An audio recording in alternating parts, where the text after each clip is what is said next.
Persatuan kami ditubuhkan untuk manfaat keturunan kami. Persatuan kami memberikan semangat ke kita. Kelab kami adalah untuk aktiviti sosial dan rekreasi. Persamaan antara kami semua berdaftar dengan Jabatan Pendaftaran Pertubuhan. Assalamualaikum dan salam sejahtera. My name is Nur Shazira binti Joini, matric number 2017937201. One of the common types of political parties in Malaysia is manifesto. According to Cambridge Dictionary, manifesto is a written statement of the beliefs, aims, and policies of an organization, especially a political party. In other words, the political party will list down the aim and the policies that they want to implement if they succeed on winning the election. As it is the people or the citizen who will vote for them during election, so it makes sense that the manifesto are focusing on the benefits that the people will get. In other perspective, we can see manifesto as a promise by the political party to the people during their campaign. But it still depends on them whether they want to fulfill the manifesto or not after they succeed on winning the election. Sometimes they cannot fulfill the manifesto because of the current financial situation of the country. Political parties such as Barisan Nasional (BN) and Pakatan Harapan (PH) were popular for their manifesto because it consists of so many good aims and policies that bring great benefits towards the people. Besides, both parties won the election before and get to be the ruling party in Malaysia. So we get to see whether they succeed in implementing the manifesto or not. Examples of Barisan Nasional's manifesto back in 2014 were First, Mothers and Women First, which they plan to form a council, Women's Economic Council, that responsible to manage the development of women's economic, and women are given proper attention by the government. The second one is a home for everyone. The government will provide a tax incentive or development funds to encourage banks and developers to offer a rent-to-down scheme, which means the price of the house will be more cheaper, and many citizens get the chance to buy their own home. The third is 3 million jobs. This is about the government will reduce dependency of the country towards foreign workers to 15% of the country's entry workforce. If the amount of foreign workers are decreased, then it gives more chance to the citizens to get a job, especially the fresh graduate student.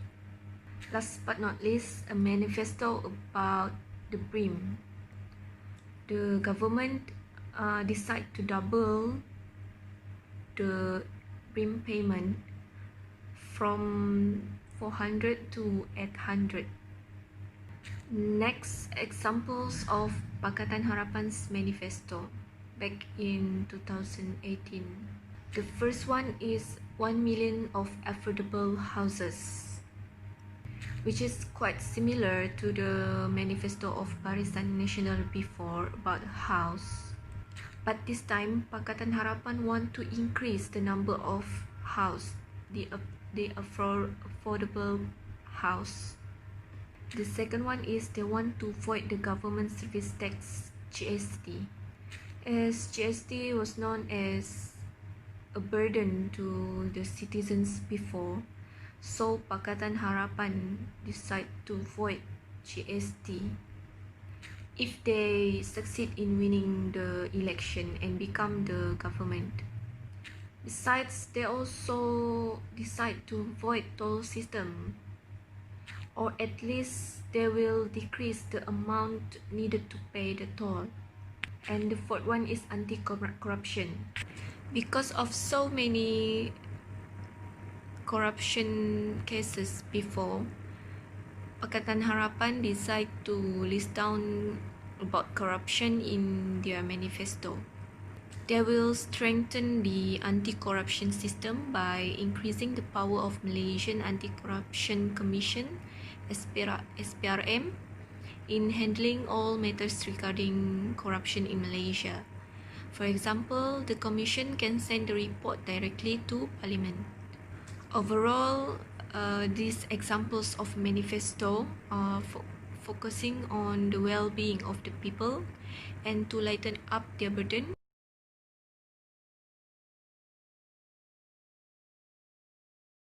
Okay, for other common type of Malaysian political party is Barisan Nasional and Pakatan Harapan is a coalition party. Why? Because Pakatan Harapan is inside them they got PKR, DAP and Bersatu. For Barisan Nasional they got MIC, MCA, UMNO and also PBRS. Similarity between them we can see they got various race and religion. The origin of the coalition party is Barisan Nasional is from known as Alliance Party, which is Pakatan Perikatan, and Pakatan Harapan they're from Pakatan Rakyat Coalition, which having internal conflict in the all coalition. They also have a same person that lead for the both coalition, which is Tun Dr. Mahathir bin Mohamad. The differences between them, they have a different practice, which Barisan Nasional practice parliamentary democracy and constitutional monarchy, and Pakatan Harapan they practice constitutional democracy. Not only that, there are different ideology both of them. Also in history in governing Malaysia, Barisan Nasional has led the Malaysian government for 60 years and become a longest coalition to lead the government in Malaysia. For Pakatan Harapan, only 22 months. Don't forget, in political position, they also have, in parliament, their political position is a different, which is Barisan Nasional place is right wing, while Pakatan Harapan in the middle left. So that's all we can see in coalition party. Assalamualaikum dan salam sejahtera. My name is Nurul Azilawani binti Mat Zuki. My matric number is 2017162487. The third common type of political parties in Malaysia is every political party must be registered with the Department of Registration of Societies Malaysia. The Department of Registration of Societies Malaysia is a department under the Ministry of Home Affairs that operates non-governmental organisation and political parties. Under Section 2, Societies Act 1966, an organisation is defined as any club, partnership or association consisting of 7 persons or more, regardless of its types or purpose, whether temporary or permanent, but excluding bodies that needs to be registered under any written law such as companies, cooperative, trade unions, parents and teacher association, sport bodies and others. The main functions of the department are to administer and enforce the Societies Act 1966, the Societies Regulation 1984, and policies on societies. Next, to control and supervise the organisation so as not to go against the peace, welfare, security, public order or morals of the country of Malaysia. And lastly, to manage and keep registration records related to the organisation and branch of registered organisation. As we know, Malaysia is a democratic country. According to Cambridge Dictionary, democracy can be defined as the belief in freedom, and equality between people, or a system of government based on this belief, in which power is either held by elected representative or directly by the people themselves. In other words, all citizens have the right to speak, and all parties with sufficient conditions can register to contest in the general election. As a democratic country, there is no obstacle for any race to contest in election. In addition, by registering under the Department of Registration of Societies Malaysia, the people in the country can get information about a party, and the people have the right to know because the people elected the elected representative as their representative to stand up and speak in the parliament and lead them, and not for their own benefit in hopes of getting prominent powerful positions.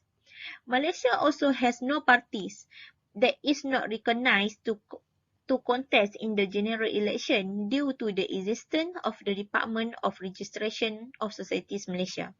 For example, on 16 May 2018, the Registrar Society has approved the registration of Pakatan Harapan as a coalition of legitimate political parties. And on September and on 14 September 2020, the Registrar of Societies confirmed that Perikatan Nasional was registered on 7 August 2020 as Perikatan Nasional Party. In carrying out these responsibilities, the department carries out its duties in terms of registration, supervision and control. In this case, the focus is on the following activities. Firstly, process an application to register a new organisation and an application for permission to establish a branch of the organisation.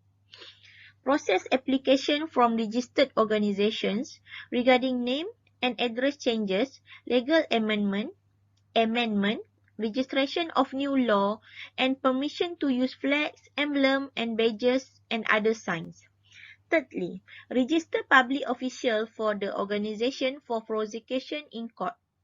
And lastly, to confirm the appointment of office bearers to complete all instruments related to the movable property of the organisation.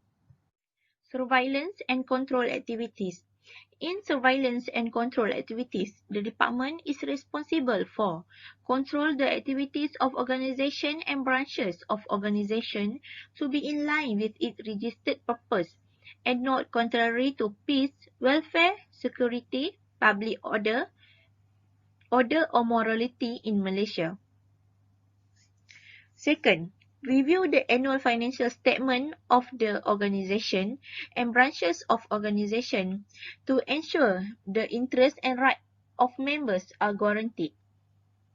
Thirdly, review minutes of meeting, annual statements and other information obtained from organisation and branches of organisation or from other agencies to ensure that the organisation carries out its activities in accordance with its registered law and does not conflict with the Societies Act 1966 or regulation thereunder. Fourthly, ensuring that positions within the organisation and branches of the organisation are not held by people who may be detrimental to peace, welfare, security, public order or morality in Malaysia. Next, ensure that all registered organisations, including branches of organisation, act in accordance with the Federal Constitution and the Constitution of the State in Malaysia. Next, ensure that all the office bearers, advisor, employees of organisation do not lose their qualification under Section 9A Societies Act 1966 to hold or hold positions in organisation and branches of organisation. Other than that, in surveillance and control activities, the department is ensured that only those who are not subject to restriction under Section 49 Societies Act 1966 hold position in the organisation and branches of the organisation. Next, take action to revoke the registration of organisation and branches of organisation that commit offence under Section 2A, 5, 13 and Section 16 of the Societies Act 1966. And lastly, the department will take action to prosecute organisation and committee members of organisation that violate the provisions of the Societies Act 1966. Assalamualaikum warahmatullahi wabarakatuh. I am Mashita binti Razak from AM 110. According to our discussion, the common types of political parties in Malaysia, I want to explain. Each party has their own directions. Malaysia is a country that adopts a parliamentary democratic system. Through this system, the people will choose delegates through elections and these delegates will be in parliament. According to Leon Epstein 2008, a political party refers to any group, however loosely organized, seeking to elect governmental office holders under a given label. Based on the opinion submitted, it clearly shows that a political party is formed for a particular purpose. Political parties in Malaysia tend to follow their ethnicity. For example, the United Malay National Organisation (UMNO), the Si Malaya Islamic Party (PAS), the Malayan Chinese Association (MCA), and so on. The support comes from the same ethnic group since the political parties were formed. This is because among the initial purposes of the party was formed to champion their ethnic interests. This political party is not a racist-based party, but its main support is among Malay voters. Besides that, the party also receives support from other races. At the same time, the equation of a political party is a political organization or organization where its members have their own ideology and agenda. This ideology guides the journey and survival of a political party in achieving its goal. This is because ideology can help a community, organization, and country on how to lead and rule.